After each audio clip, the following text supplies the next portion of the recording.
Most teams are officially at the halfway mark of the season. While some have all but secured a spot in October, others are fighting to stay in playoff contention. Houston continues to close the gap between itself and the Yankees, with New York having lost 3 of its past 6 games, including one to the Astros. Meanwhile, the Dodgers took 3 of 4 against the division rival Padres to further cushion their lead atop the NL West. Which team will come out on top of each league? Our expert panel has combined to rank every team in baseball based on a combination of what we've seen so far and what we already knew going into the 162-game marathon that is a full baseball season. We also asked ESPN MLB experts David Schofield, Bradford Doolittle, Jesse Rogers, and Alden Gonzalez to weigh in with an observation for all 30 teams. We could say something positive about the best team in baseball, but let's hate on the Yankees for a moment. The Astros are the hottest team in baseball. They have been winning at home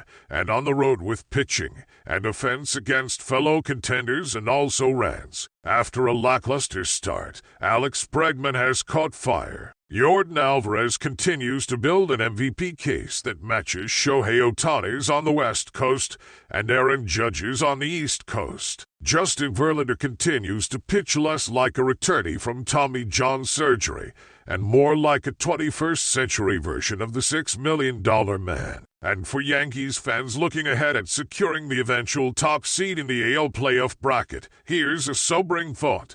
The hard-charging Astros have the second easiest remaining schedule, a slate that includes 43 home contests, tied for second most in the league. The Dodgers were dealt a major blow on Tuesday when they learned Chris Taylor has a small fracture in his left foot that will keep him out for an extended period of time. The Dodgers continue to win at a high rate. They've won 12 of their past 16 games but have several needs with the trade deadline approaching. The absences of Blake Treinen and Daniel Hudson has created a need in the back end of their bullpen. The prolonged absence of Walker Buehler will probably put them in play for a starting pitcher, and they might need some offense if some of their key hitters continue to struggle. They are banged up, no doubt, but they are still the Dodgers. Number 4, New York Mets. Max Scherzer's return to the rotation was a huge success as he allowed just 2 hits over 6 scoreless innings with a season-high 11 strikeouts,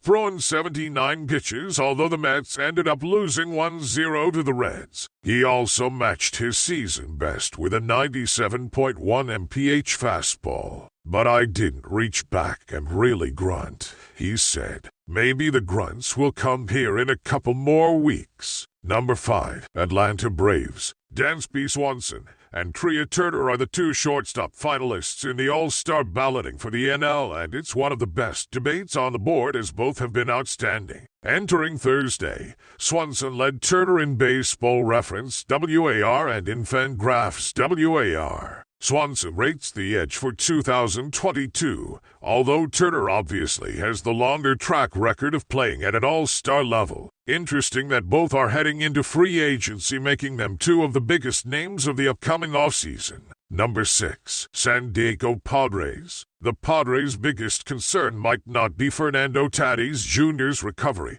or the overall state of their offense. It might simply be the Dodgers. If not for a 9th-inning comeback against an injured Craig Kimbrell on Sunday, the Padres would have been swept in a 4-game series in Los Angeles. Milwaukee took a recent charge from the Cardinals, then repelled them back to second place with authority. The Brewers can beat you on the mound. A 2-0 shutout of Pittsburgh on Sunday is proof of that, or they can batter you with home runs. They hit 5 in a 19-2 rout of the Pirates on Friday. Milwaukee ranks in the top 10 in pitching, ERA, and hitting. Ops, a recipe for the postseason. Number 9, Toronto Blue Jays. The Blue Jays just barely snapped a season-high tying 5-game losing streak, during which the Rays and the A's outscored them by a combined 20 runs. But their catcher, Alejandro Kirk, continues to navigate through a breakthrough season that has him trending toward an all-star game start. Kirk has separated himself from every other American League catcher offensively, slashing 317/404/500 with more walks than strikeouts. Vladimir Guerrero Jr., who has a 910 OPS since the start of June, is on track to join him in the starting lineup. Number 10. St. Louis Cardinals. St. Louis is going to have to dip back into the pitching market. It could use Reds starter Luis Castillo, for example, if it has any chance of catching Milwaukee. The Cardinals were awful on the mound, ranking in the bottom 5 in ERA this past week. Dakota Hudson and Matthew Liberatore both struggled in outings, though their bullpen kept them in some games. Last July, it was J.A. Happ and John Lester who came to the Cardinals. They may need a bigger fish or